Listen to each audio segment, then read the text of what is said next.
page here. As you can see, I'm busy preparing for class. It's around 6 a.m. in the morning. I've got class at 8, and it's going to be a class from 8 to 4. To 2. As you can see, I'm using blank paper and I'm busy drawing margins on it. All right.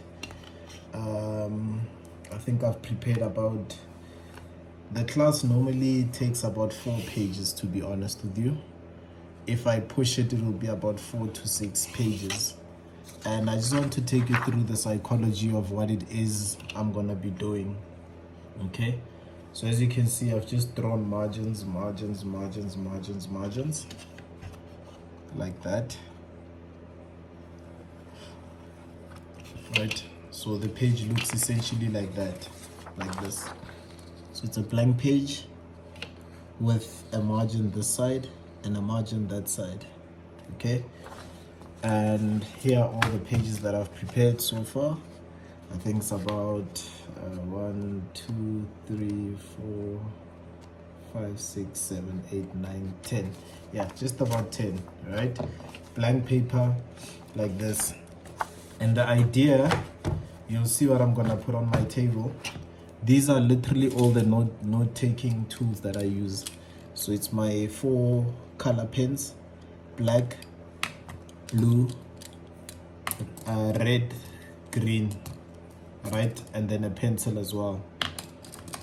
Then I have my ruler, as well as, normally because I've got textbooks with me, then I will have essentially my dividers, my file dividers. For that, I then will use a permanent marker. So a very fine felt tip pen permanent marker. And that's so that if I want to mark something in the book, then I've got that on there, right? I learned this note-taking technique from a secretarial course, right? They were teaching secretaries how to take notes and that sort of a thing. And essentially it goes like this, right? The idea is that you're going to have 2 solid pens that you're going to write with. Normally one is for headings and the other one is for detail. Then with the red, it would essentially be, so as you can see now, I'm preparing for class, right? In my class preparation, I will be writing specifically with blue and black. And also, if I've prepared for the class, then I will use green and red for any additional things that the examiner adds in the class. So normally if a lecturer is adding to my notes, after I've prepared using the slides, then green is the color I will use, so that even when I'm studying, I can see that this is the theory and this is what the lecturer added. And then red, normally I will add if there are any questions or if there are any things I must highlight or make obvious on my page. For example, in a lecture, normally a lecturer will say things like, look out for this. This is very important. This is always in your exams. You want to mark that with red. The reason you want to mark that with red is because you want it to stand out the next time you're gonna be going through your notes again. And then the color, the pencil is essentially there as well for extra note taking. Don't particularly prefer it, but if it is there, I do like it. Pencil normally I like to use for if there's something that I have to read that I've printed out, then I normally just use a pencil, no other colors. I've seen people use a lot of highlighters and that sort of a thing when reading a text. In your honors year, almost everything is important. So you want to not overwhelm your senses by highlighting everything. So I normally just use pencil. Pencil is normally what helps me.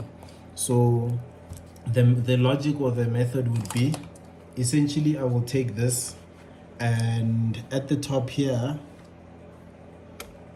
I just want to make sure that everything can fit in, right? Essentially at the top here, I will essentially write 1, and I will write the date. Today's date is the, let's see.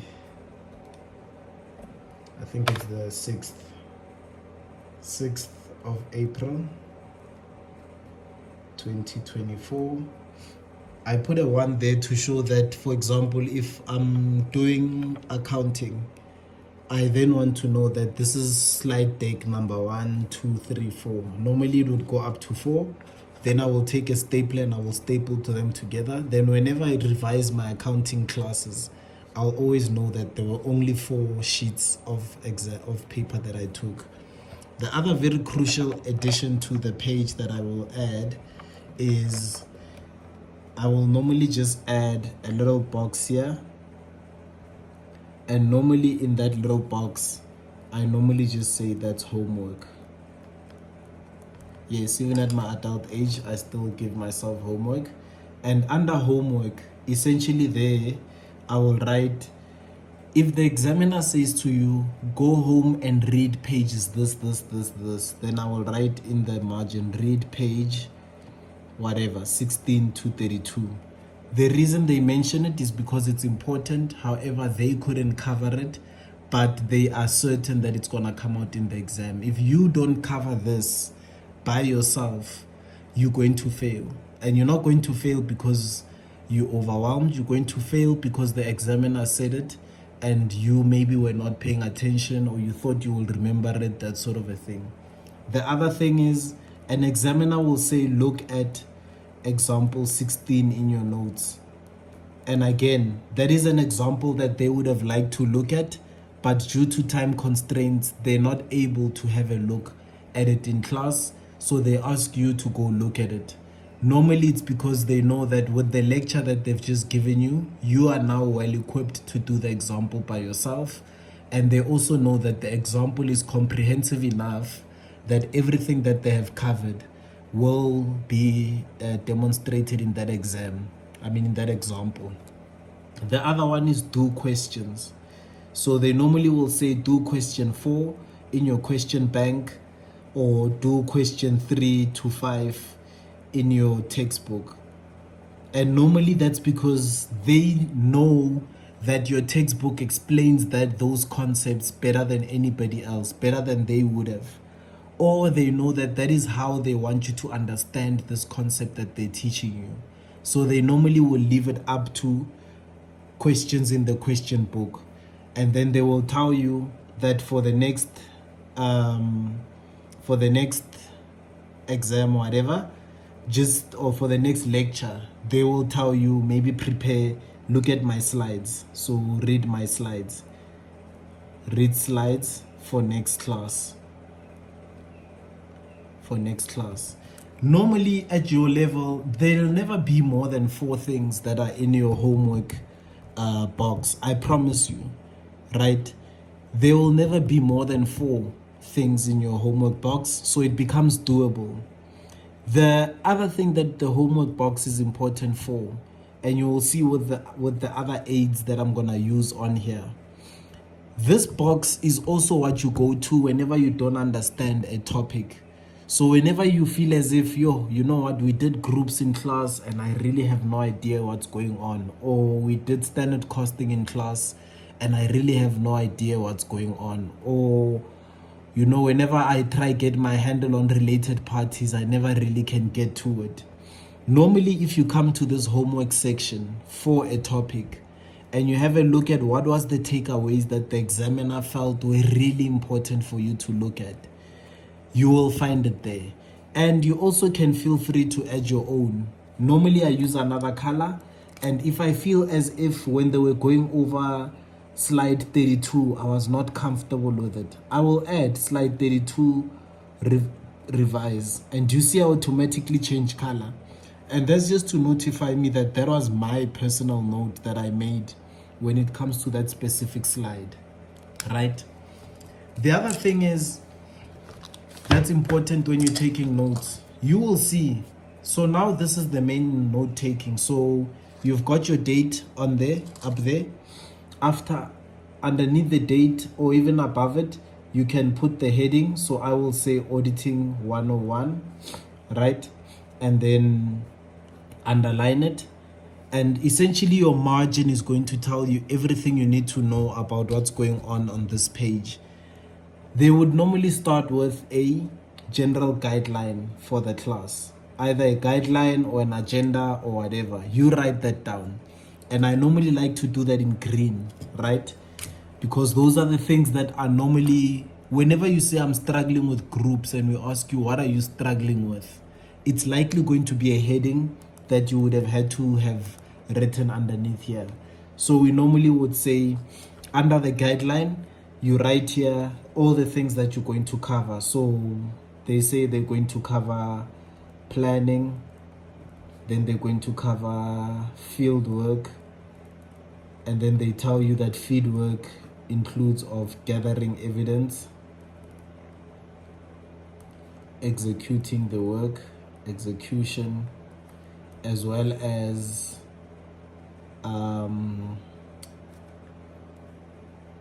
aggregating your results, and then they're going to cover conclusion, right? That's what you write in these margins, the guideline. And even when they summarize at the end of class, normally, and this is why it's important to be early for class, at the beginning of the lecture will normally tell you what they're going to cover. This is why it's important to stay to the end of class. At the end of class, the lecturer will likely do what we call a summary or a recap. And under the summary or recap, they normally will again let you know that, look, you'll remember we looked at planning, and the important thing after class is that they really will be comprehensive. Now they will say under planning, you'll remember there were 3 things, right? And those are the 3 things that they would have covered. Then they will say we looked at field work, and they will tell you that, you know what, field work was extensive, but for the purpose of this class, I just wanted to focus on execution. And then they will say conclusion, and they will say, remember, when concluding, never forget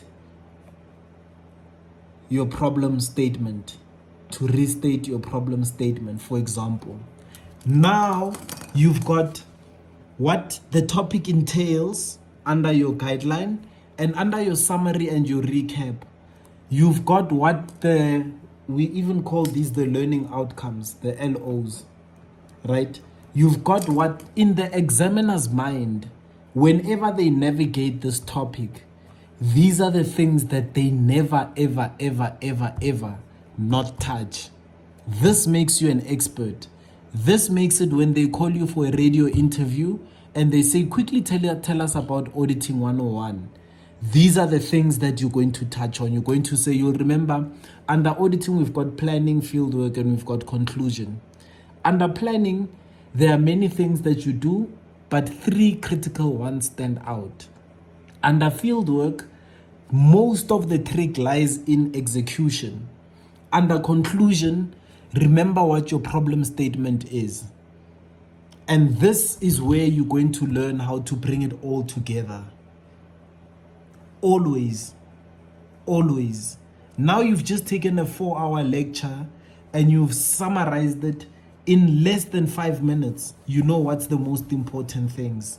It's the first 5 minutes and the last 5 to 10 minutes where the lecturer is closing off.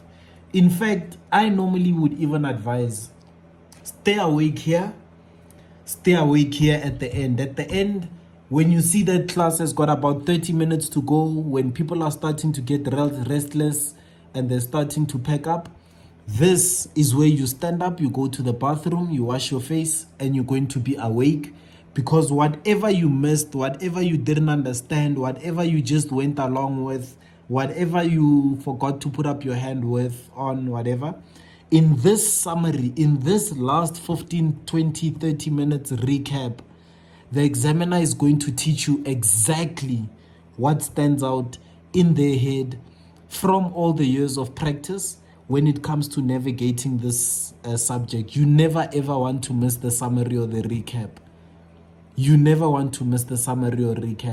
Sometimes the lecturer runs out of time, then they will babble. They will often say, you know what, time is beating us, but have a look at question 4 in your question pack.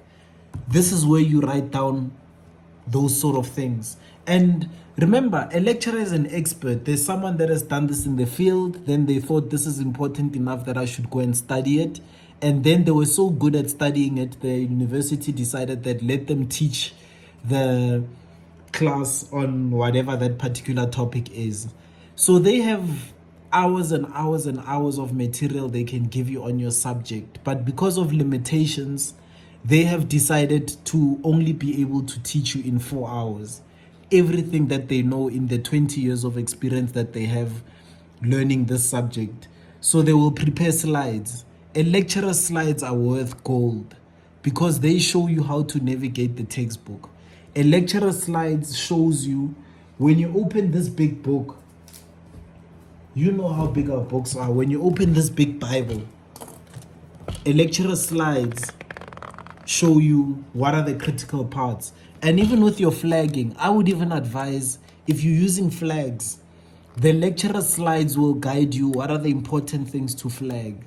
Not the things that you necessarily will forget, but the things that always a lecturer, when they touch on, they will not skip those items in their slides.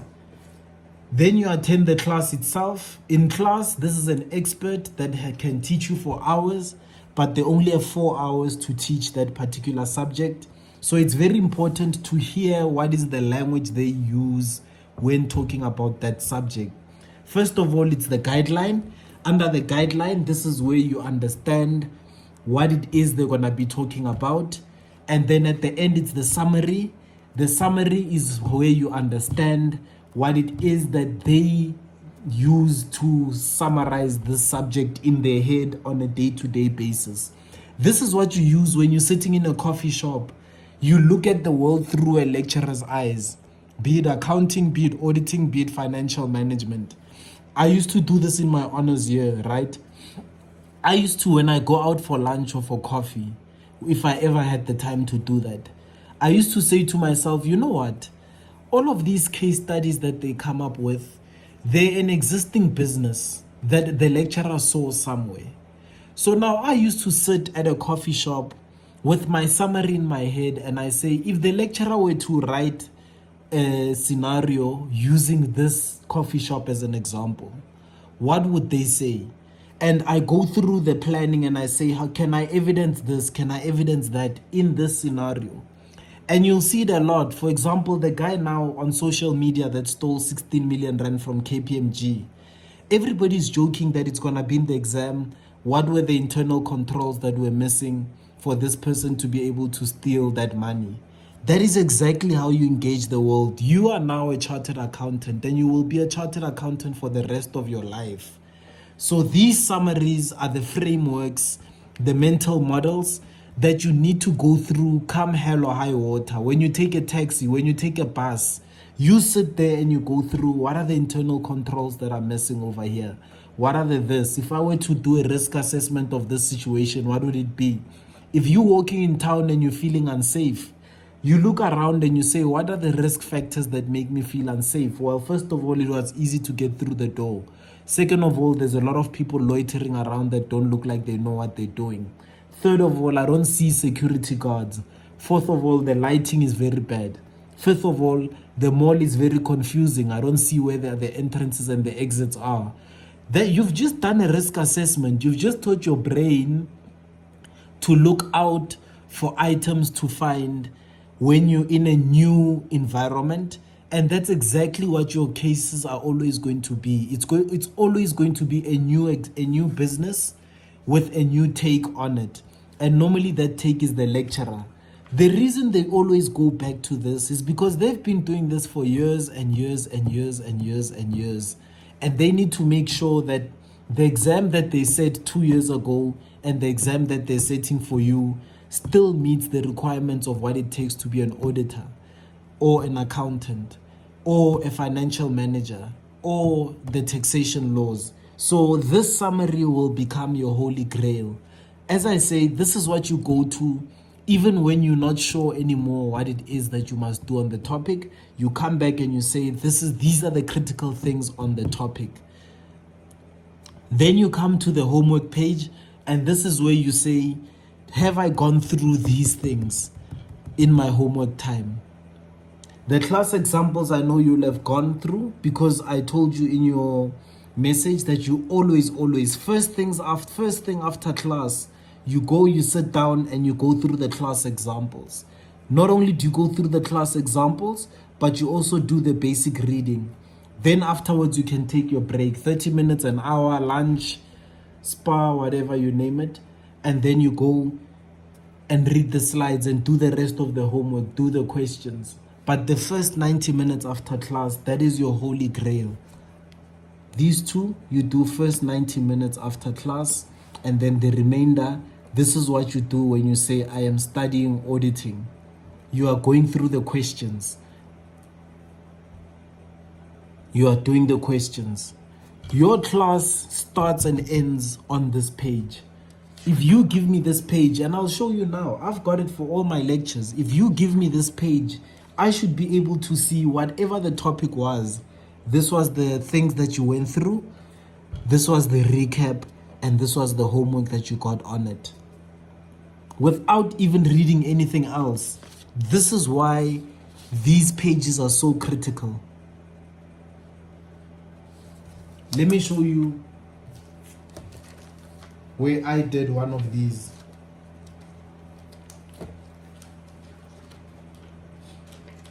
This was my internal controls lecture that I was doing. As you can see, it's four notes for my internal control lecture. And as you can see here, it covers the heading. It's got the heading, the outline, whatever. Then I did my outline over here, and I highlighted, circled there, what you say detect and correct, they're always going to go together. And then I've got the class, don't mind that. And then I've got on here the homework. The risk 101, risk and controls 101 document.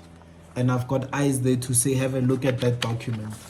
On the last page of it, you'll see that is where I wrote in very small writing, and that is where the examiner was giving the summary. And there I had to fit the summary on the page. This is on page 4 of it. You can see the communication of audit finding in the margin. That's what we covered. And there is the notes. And at the end there's my homework as well. But here's the summary. In here, this is everything I need to know about internal controls and internal control deficiencies.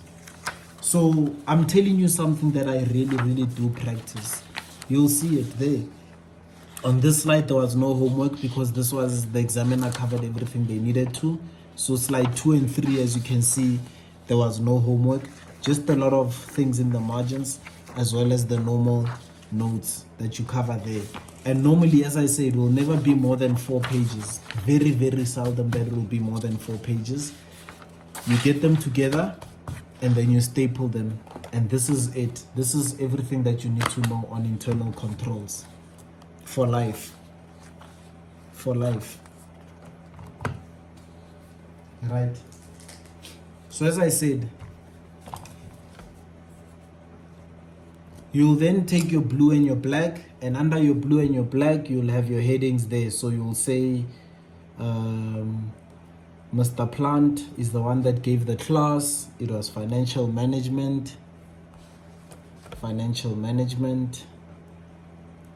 And in today's class, we're covering these sort of things. And he starts speaking, and you will say, you will see there are 5 things that you cover under this, and you list those 5 things. And he will say that you will see that the tricky thing about calculating net present value, always remember your discount rate. Always remember to use cash flows. And that is what you're noting down in your class. Throughout the class, that is what you're doing. And then he says, now we're going to take a look at capital budgeting. It's a new heading, so you put it out in black. And you say, capital budgeting is the same as net present value.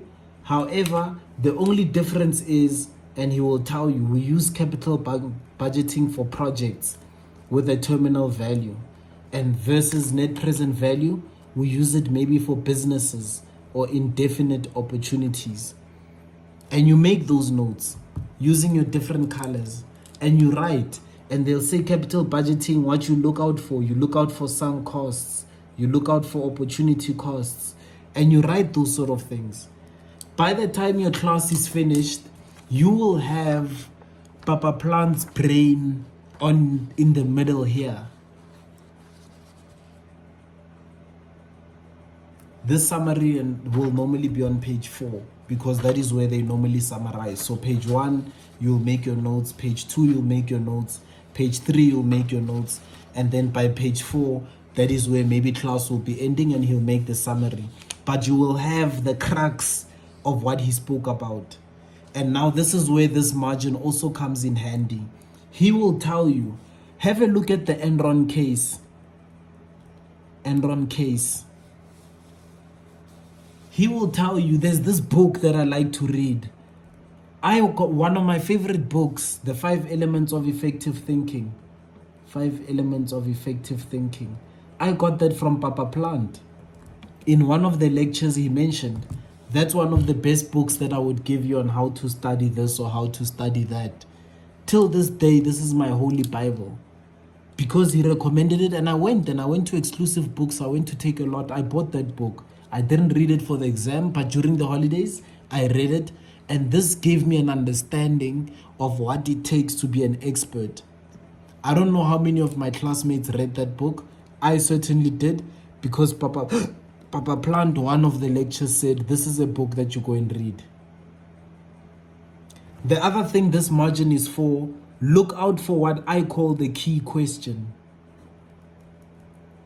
Key question is that question that has got so many principles that the lecturer touches on it 90% of the time in the lecture. Sometimes they even blatantly say it, that if you don't do any other question, make sure you do question whatever, 20 or 21 in the question bank. For me, that is even what I would highlight. Key question is what I always highlight.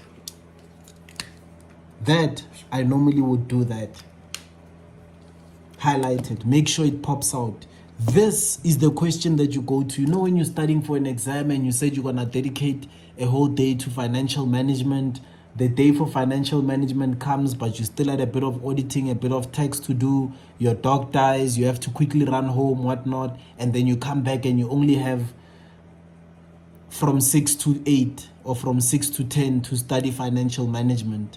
You thought you were going to have the whole day, and now all you have is the next 4 hours to study financial management. You never ever go into the exam without having done the key question. You go through your notes and you quickly get to the key question and you start doing it. And you do it. You sweat if you must. You struggle with the key question until you get it right. Because that is the question that the examiner will have found best represents all the principles that they're teaching you throughout the lecture. And if you don't get to do the key question, then you have not touched 90% of how this topic will be examined. Then you have every reason to fail. The key question contains so many principles that the lecturer used it completely for preparing their slides. This is the magic trick. This is the aha moment. This is what you pay me for. This is when you fail and you say the exam was impossible. They will come back to this question and they will say, do you remember that question in the question bank, Metagog? Then you must know that, oh snap, Metagog was what I needed to prepare as the key question.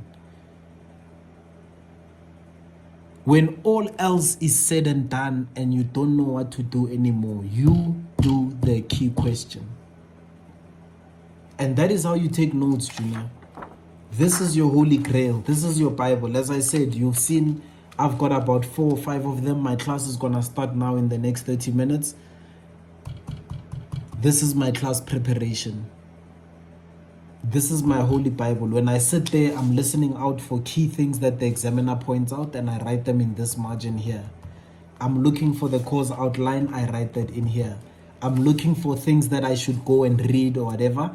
I'm writing that under the homework. Then the summary comes.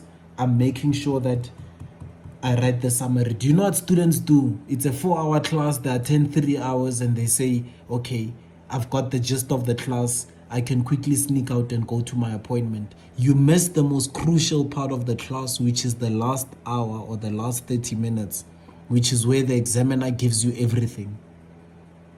That is where you sit down and you write your summary and you pass your exam. You ace it, because you'll be able to summarize what this topic is all about.